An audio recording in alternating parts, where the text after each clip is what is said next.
sa ating channel mga Lods, and you're watching Torch Mix TV. Ngayon pala mga idol ay nandito po tayo sa isang kalye na kung saan ay talagang ang ganda, sari-saring mga ganap dito mga Lods.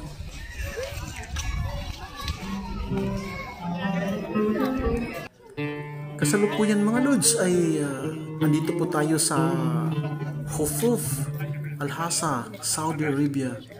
Isa po tayong OFW dito mga Lods.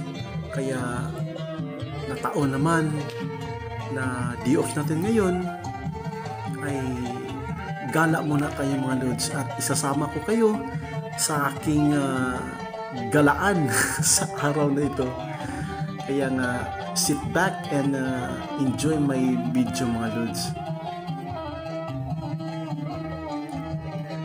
Alam niyo mga Lods, mag 11 years na po ako dito sa Kingdom of Saudi Arabia mga Lods.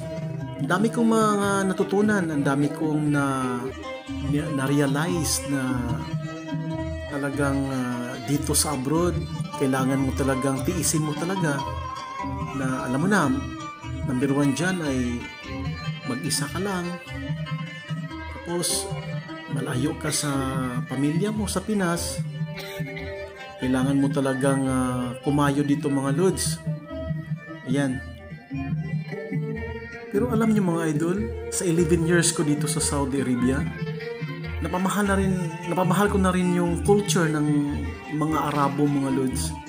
Number one dyan yung pagkain nila, kasi ibang iba din sa pagkain natin. Tapos yung ano nila, yung the way na yung mga ugali ng mga Arabo mga Lods ay iba rin ikumpara sa ating mga Pilipino mga idol. Kaya pero sa 11 years ko dito sa Saudi mga Lods, ano lang, pakikisama lang sa mga local mga Lods, yan lang ang sikreto dyan. Kailangan mo talagang irespeto kung ano man ang kanilang mga batas dito sa Saudi Arabia mga Lods. Yan lang ang sikreto mga Lods. Sundin lang natin kung ano ang batas nila. Everything will be alright mga Lods. Assalamualaikum. Happy Whisker Bija Bibi.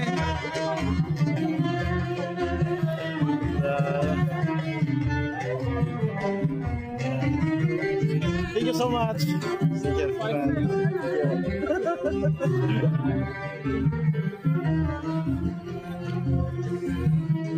you.